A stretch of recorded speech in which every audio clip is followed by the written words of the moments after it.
네, 국내외 소식 한 판에 다 모아봤습니다. 이 중에서 더 봐야 될 것은 어떤 것일까요? 모닝 스탠바이에 집중해 주시기 바랍니다.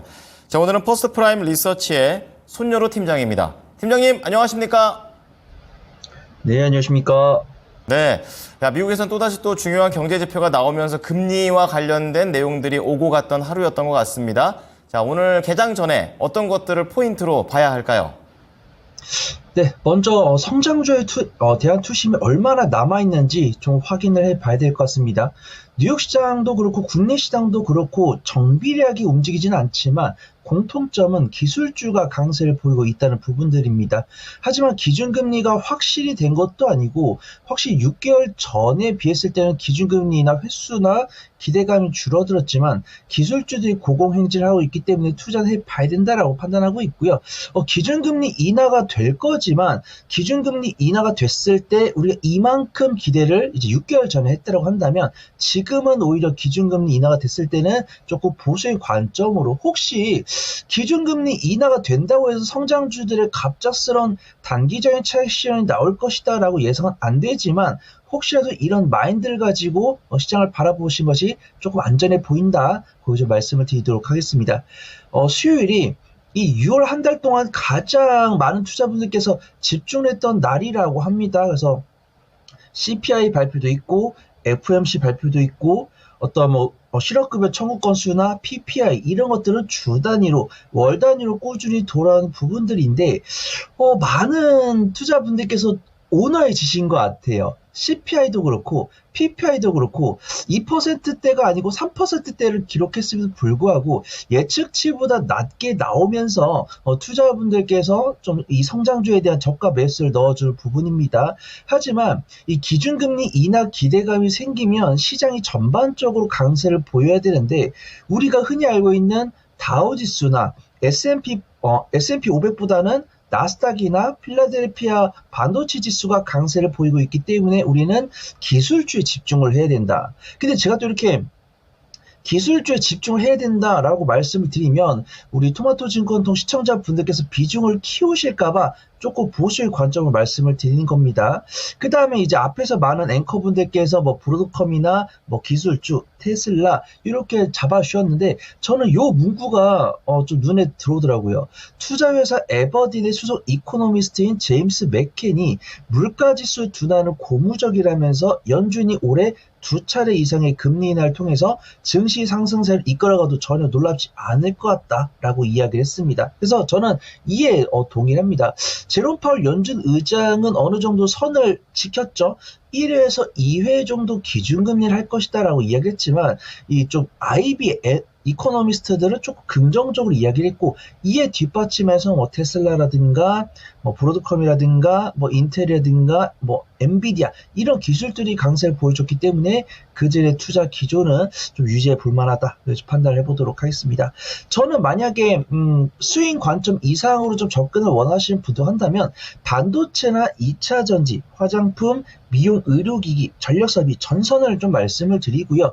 그다음에 단기적인 관점으로 빠르게 수익을 가져갈 수 있는 종목을 원해 라고 하시는 분들은 유가나 가스, 구리나 정부정책 수혜주를 권해드립니다.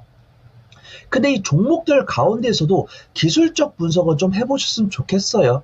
제가 약 8개에서 9개가량 섹터를 나열을 해드렸는데 이들의 기술적 움직임은 다 다릅니다. 단기적인 박스가 고점을 돌파해서 최고점을 만들고 있는 섹터도 있고요. 단기적인 고점을 형성한 다음에 기간 조정을 약 일주일 정도 거친 다음에 외국인과 기관의 수급을 동반하면서 눌림목을 만들고 있는 섹터가 있습니다. 이 섹터들은 언제든지 투자가 가능하지만 투자 시점이 중요하다 이런 말씀 드리고요. 뒤에서 구체적으로 어떤 섹터를 공략해 보면 좋을지 말씀을 드리도록 하겠습니다. 네, 자, 그러면 거두절미하고 바로 모닝 관심주 들어가 보겠습니다. 첫 번째 키워드 어디에서 잡으셨습니까? 네, 애플이 반도체에 대한 맥점을 잡아줬다고 한다면 삼성전자 그 바통을 이어받은 것 같습니다. 삼성전자랑 관련된 반도체 관련 종목들 보도록 하겠습니다. 네, 아무래도 외국인의 그 반도체 매수세, 그리고 또 AI와 관련된 이런 비공개 회의도 했다고 하는데요. 기대감이 좀 있습니다. 자세한 내용 전해주시죠. 네, 시장을 보수적으로 바라보신 분들께는 어제 시장이 조금 아쉬웠다라고 볼 수도 있고요. 삼성전자에 강한 베팅을 해 놓으셨던 분이라면 다행이었다. 이렇게 보시면 좋을 것 같습니다. 어제 보면은 코스피에 이제 선물도 거의 1조 넘게 이제 순매수가 들어왔는데 코스피에 거의 1.5조 이상이 외국인의 순매수가 들어왔습니다.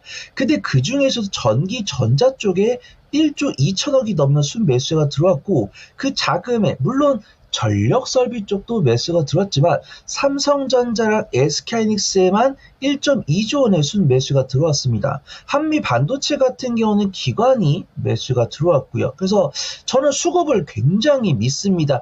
어떤 업황에 대한 리포트도 믿는데 이 업황 리포트가 나왔을 때 누가 동조하냐를 굉장히 좋아하거든요. 개인 투자분들께서 동조를 하셨다고 한다면 약간 보수적으로 보셔야 된다라고 말씀을 드리겠지만 외국인과 기관이 동조를 한다. 그 다음 이 종목이 기간 조정을 마친 다음에 단기제 박스권 하단부 이탈 없이 이 안에서 맥점을 잡는 기술적 반등이 나오는 상황이 나왔다고 한다면 이는 반드시 공략을 해봐야 된다라고 판단을 합니다. 그래서 어제만 삼성전자의 외국인 투자가들이 9,450억 원 순매수가 들어왔고요. SK하이닉스는 3,570억 원, 그 다음에 한미반도체도 기관의 매수가 들어왔습니다. 그 다음에 사실 어제 무대는 이 삼성전자가 파운드리 폴업을 개최를 했기 때문에 삼성전자 이 스포트라이트를 받아야 되는 것이 맞는 것이 아닌가 그렇게 판단했는데 SK하이닉스랑 한미반도체도 강세를 보여줬죠. 그 다음에 파운드리 폴업뿐만 아니라 이 비공개 AI 회담을 갖췄다는 뉴스가 나오면서 삼성전자가 조금 주목을 받았습니다. 그래서 저는 어제 SK하이닉스 한미반도체 뉴스를 검색을 해보시면 리포트가 많이 나오더라고요. 그래서 삼성전자 같은 경우는 엔비디아 콘텍스 끝나지 않았다. AI 관련 비공개 회담이 있을 것이다. 그 다음에 올해 하반기 실적이 나올 것이다. 이런 뉴스가 나왔고요. 그 다음에 SK하이닉스랑 한미반도체는 정말 깜짝 놀랐습니다.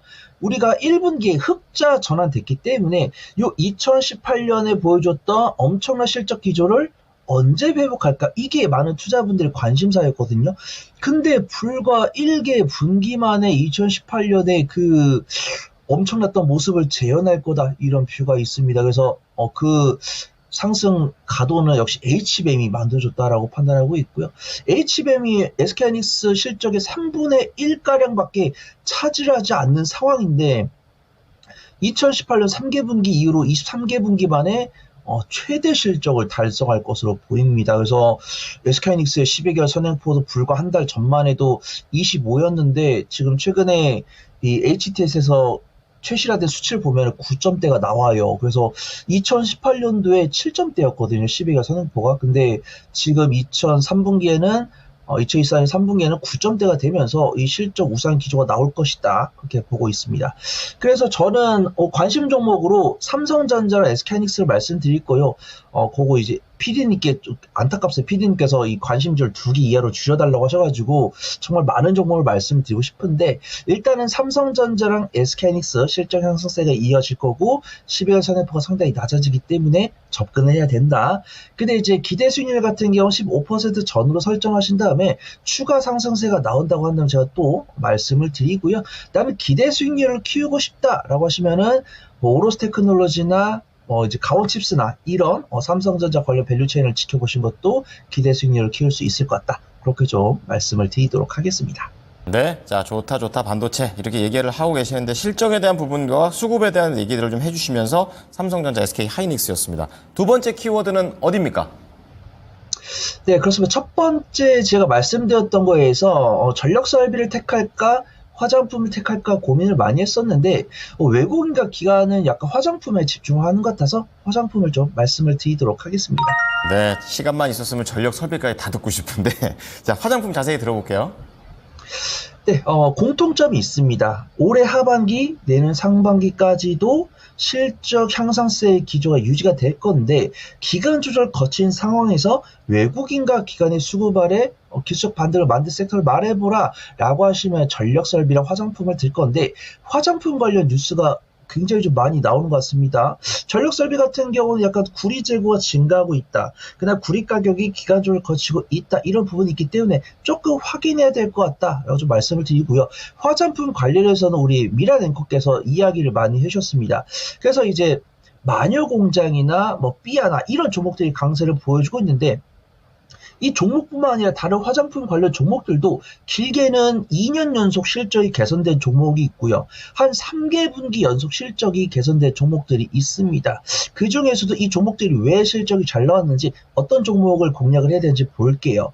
일단 화장품 업체의 10년 만에 사이클이 돌아왔다라는 뉴스가 나왔고 저는 요 대목이 중요하다고 판단됩니다. 11일에 이제 수출 동향이 발표가 됐는데 1일부터 10일까지 국가별 화장품 수출 잠정치가 발표가 됐습니다. 잠정치입니다. 근데 우리가 알고 있잖아요. 화장품 관련 종목들 실적이 잘 나왔는데 이제는 중국이 아니라 미국 쪽으로 수출 다변화를 진행을 하고 있다는 거죠. 근데 이거는 매출 비중을 발표한 게 아니고 어느 대륙에서 실적이 잘 나왔는지를 발표한 겁니다. 그래서 미국이 이 중국을 앞섰다는 겁니다. 근데 이게 미국이 중국을 앞섰기 때문에 미국에다가 타겟팅한 우리 화장품 기업들에 대한 실적 향상세가 유지가 될 거라는 거죠. 우리가 아무리 실력이 좋아도 그 대륙에서 안 사주면 실적이 안 난다는 겁니다. 그래서 제가 앞서 말씀드린 것처럼 이 발표치는 우리나라 화장품 기업들이 어느 대륙으로 이 판매처를 돌렸다. 이게 중요한 게 아니고 우리가 돌렸는데 그 돌린 국가에서 섹터에서 우리 화장품을 많이 사줬다는 거예요. 그래서 우리가 미국으로 돌렸으니까 잘 나올까? 라는 이 기대감을 촉진시켜 줬다는 겁니다. 그 사유는 우리 앵커님께서 말씀해 주셨어요. 독창적인 제품과 기술, 천연 성분을 사용했다는 거, 그 다음에 다른 타사 대비 우수한 품질, 그 다음에 K-팝 영향으로 인해서 관심도가 증가하면서 이 외국인과 기관의 폭발적인 매수가 들어온 것이 아닌가 그렇게 판단됩니다.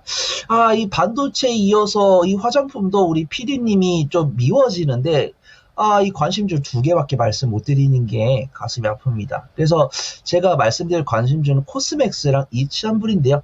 뭐 그렇다고 해서 마녀공장이랑 삐아 이런 종목이 나쁘다는 게 아닙니다. 이 종목들은 변동성이 나와버렸기 때문에 좀 단기적인 관점으로 접근하실 분들께 좋다라는 거예요.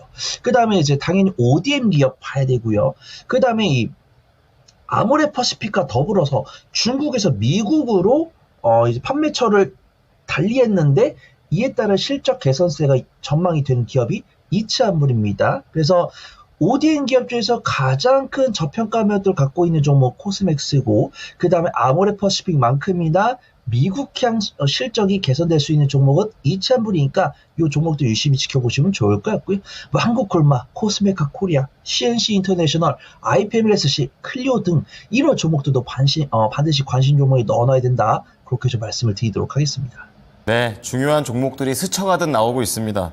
자, 그럼 마지막으로 팀장님께서 보고 계시는 종목 어떤 관심주가 또 추가로 있을까요?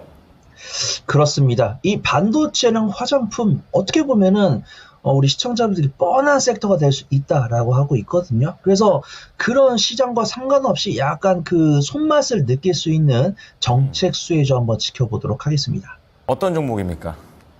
네, 저는 비트 컴퓨터 한번 보려고 합니다. 이게 참 가슴이 아픈데 가슴이 아프다고 하더라도 어떤 정책 발언이 나왔을 때 그에 따른 수혜를 얻을 수 있는 종목이 있는데 그 종목이 시가총액도 안정적이고 기술적 위치도 안정적이고 외국인과 기관의 수급이 들어온다고 한다면 이 부분은 좀 베팅을 해볼 만하다. 이렇게 좀 보도록 하겠습니다. 저는 개인적으로 가슴이 아픕니다. 이 의대 정원을 두고서 환자단체, 의사단체, 정부 간의 이 골이 깊어지고 있는 것은 가슴이 아프지만 보통 제가 한 9년, 10년 봤을 때 정부가 보통 이기더라고요. 그래서 이런 부분에서 좀 수혜를 입을 수 있지 않을까 이렇게 판단을 하고 있고요. 내일 최종 무기한 휴진 여부가 됩니다. 그래서 보통 우리가 소아과나 정형외과 이쪽에서 많이 좀 치고 나갔죠. 근데 우리가 알고 있는 빅5, 뭐 삼성병원, 뭐 분당, 서울대병원 이런 쪽에서도 의대 교수분들, 전공의분들의 휴진 참여 의사가 밝혀지고 있습니다. 근데 이 중에서 이제 정부가 굽히지 않고 원격 의료를 좀 촉진할 것 같다. 그 다음에 돌아오지 않으면 징계를 주겠다. 이런 뉴스가 나오면서 낙수효과를 얻을 수 있는 종목을 좀 보는 게 좋을 것 같아요. 그래서 일단 가장 대장급 종목은 좀 토마토 시스템이다. 그렇게 보고 있고요. 2등 종목은 인성정보다라고 판단됩니다. 근데 그 종목들의 기술적 분석을 해보면은 조금 시세가 많이 부담됩니다. 토마토 시스템은 정말 최고가를 기록을 해서 상승을 하고 있고, 인성정보는 박스권 바닥부에서 이미 3일 이상 올라왔어요. 그러면 그 뒤를 쫓을 수 있는 종목을 공략을 해야 되는데, 저는 그 중에서 비트컴퓨터가 보입니다. 비트컴퓨터 같은 경우는 시가총액이 1,000억 원이 넘었고요. 그 다음에 연간 실적 기준으로 이제 연간 실적 기준 흑자를 유지하고 있습니다. 그 다음에 증권사 소중한 리포트가 하나 나왔습니다.